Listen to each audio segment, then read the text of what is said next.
सड़ी गली व्यवस्था के खिलाफ एक खोजी पत्रकार की सत्ता से बगावत देखना चाहते हैं तो हमारे चैनल को लाइक, सब्सक्राइब और शेयर करना न भूलें।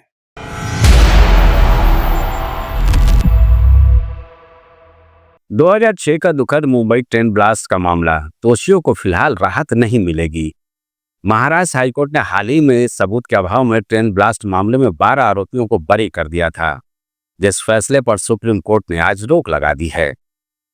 ये जानकारी इसलिए अहम है कि कोई इस फैसले के बाद लगातार इस बात की चर्चा हो रही थी कि क्या वाकई मुंबई ट्रेन ब्लास्ट के आरोपी बच जाएंगे। अब मामला सुप्रीम कोर्ट पहुंच चुका है। एक खबर और है, इन दिनों चर्चा में बना हुआ है, वो है संसद का मानसून सत्र, जो लगातार तीसरे दिन भी हंगामे का भेंट चढ़ गया।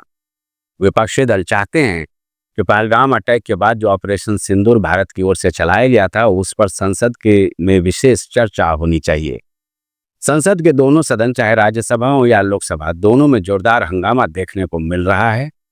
वैसे देखा जाए तो ये कोई नई बात नहीं है। हर एक सत्र में विपक्षी सत्ता को घेरने की कोशिश करते हैं और सरकार हर एक मुद्दे पर विशेष चर्चा कराने से बचती रही है। एक और मामला है SIR, यानी बिहार में चलाए जाने वाले चुनाव आयोग की वोटर लिस्ट को लेकर स्पेशल इंटेंसिव रिवीजन, जिसको लेकर बिहार के विधानसभा से लेकर दिल्ली संसद तक जमकर हंगामा हो रहा है। चलिए, ऑपरेशन सिंदूर पर चर्चा के लिए तो मोदी सरकार तैयार हो गई है। राज्यसभा में ये 29 जुलाई को और लोकसभा में 28 जुलाई को इस पर चर्चा होगी। दोनों सदनों में बहस के लिए 16-16 घंटे का समय निर्धारित किया गया है। लेकिन अभी फिलहाल SIR को लेकर चर्चा की बात सामने नहीं आ रही और सूत्र बताते हैं कि इस पर मोदी सरकार चर्चा कराना भी नहीं चाहती है। परिणाम, संसद की कार्रवाई सुचारू रूप से नहीं चल पा रही और जनता की गाढ़ी कमाई पानी की तरह बह रही है। नमस्कार दोस्तों, मैं हूं संजय राजन, लेकर आया हूं दृष्टांत न्यूज पर मुद्दे की बात राजन के साथ। आप सभी दर्शकों का बहुत बहुत स्वागत है। दोस्तों, दरअसल ऐसा लग रहा है कि विपक्षी दल मानसून सत्र का ही इंतजार कर रहे थे कि केंद्र की मोदी सरकार पर कैसे हमला बोला जाए। पहलगाम अटैक के बाद ऑपरेशन सिंदूर को लेकर तरह तरह की भ्रांतियां सामने आ रही थी। मसलन, क्या ऑपरेशन सिंदूर में भारतीय नौसेना के विमान गिराए गए? पहलगाम में इतने सारे हिंदुओं को मारने वाले आतंकी आखिर क्यों नहीं पकड़े गए? और इन सबसे ऊपर, क्या भारत और पाकिस्तान के बीच जो सीज फायर हुआ वो अमेरिकी राष्ट्रपति के बयानों के मुताबिक ट्रंप के दबाव में हुआ सीज फायर था, वगैरह वगैरह। लगातार विपक्षी दल यानी इंडिया ब्लॉक के नेता संसद के विशेष सत्र की मांग कर रहे थे, लेकिन मोदी सरकार ने ऐसा करना उचित नहीं समझा। और अब जबकि मानसून का सत्र आहूत है, पहले दिन से ही सारे विपक्षी दल एक मंत्र होकर, लामबंद होकर ऑपरेशन सिंधु पर खास चर्चा के लिए जमकर हंगामा करते नजर आए। स्पीकर की ओर से तमाम शांति बनाने की कोशिशें बेकार साबित हुई। हालांकि चर्चा तो नहीं, लेकिन राज्यसभा में नेता कांग्रेस मल्लिकार्जुन खड़गे ने अपनी चतुराई से ऑपरेशन सिंदूर को लेकर अपनी आपत्ति दर्ज करा दी, जो रिकॉर्ड में भी शामिल हो गया।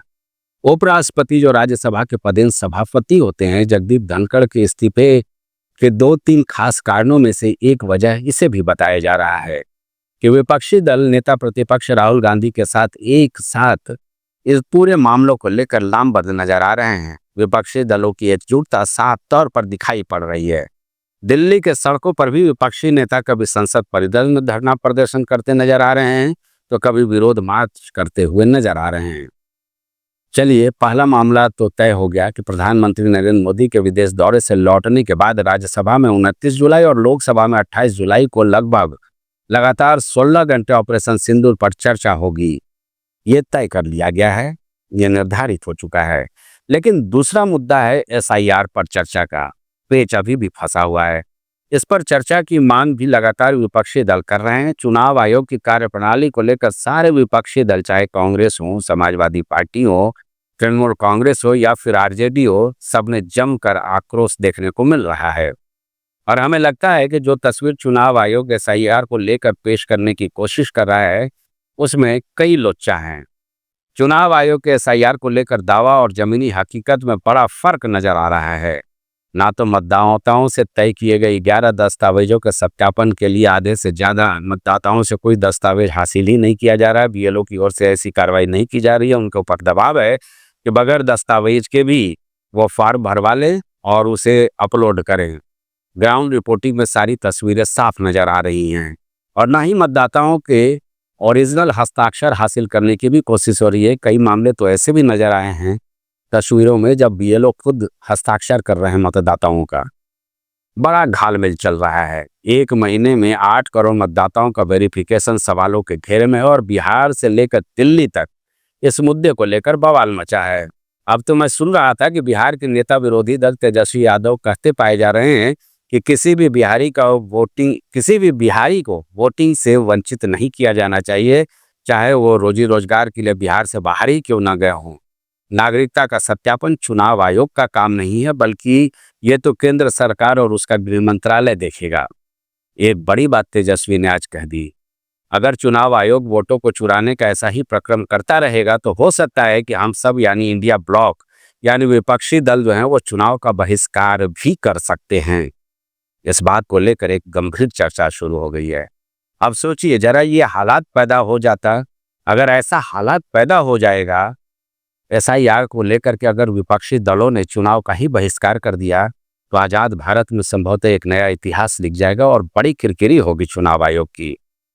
पहले जनता दल यूनाइटेड के विधायक संजीव कुमार और अब नीतीश बाबू के पार्टी के ही सांसद गिरधारी यादव भी तेजस्वी की मुहिम में शामिल होकर एसआईआर यानी स्पेशल इंटेंसिव रिवीजन का खिलाफत करते नजर आ रहे हैं। यानी ये कहा जा सकता है कि इस मामले को लेकर के जदयू में भी दो फाड़ होता हुआ नजर आ रहा है। अब देखिए, जेडीयू के विधायक यानी नीतीश बाबू के एक विधायक हैं, संजीव कुमार नाम है इनका, ये पहले ही एसआईआर को लेकर सवाल खड़े कर दी चुके हैं। और अब गिरधारी यादव जो जेडीयू के सांसद हैं, उन्होंने साफ तौर पर यह कहा है, डंके की चोट पर कहा है कि अगर मैं सांसद बना हूं तो मैं सच्चाई बोलूंगा। सांसद गिरधारी यादव का आरोप जो है वो सुन लीजिए। चुनाव आयोग बगैर जमीनी हकीकत पर विचार किए एसआईआर की प्रक्रिया शुरू कर दी है। टीडीपी सुप्रीमो चंद्रबाबू नायडू की ही तरह गिरधारी यादव मानते हैं कि एसआईआर करने के लिए कम से कम चुनाव से 6 महीने पहले काम शुरू हो जाना चाहिए था। वो अपने बेटे का नजीर भी देते हैं और कहते हैं कि सांसद होते हुए हमें हमारे परिवार का दस्तावेज इकट्ठा करने में ही 11 दिन लग गया और अब मेरा बेटा चूंकि अमेरिका में है तो उसका हस्ताक्षर कैसे मैं लाऊं, ये मेरी समझ से बाहर है।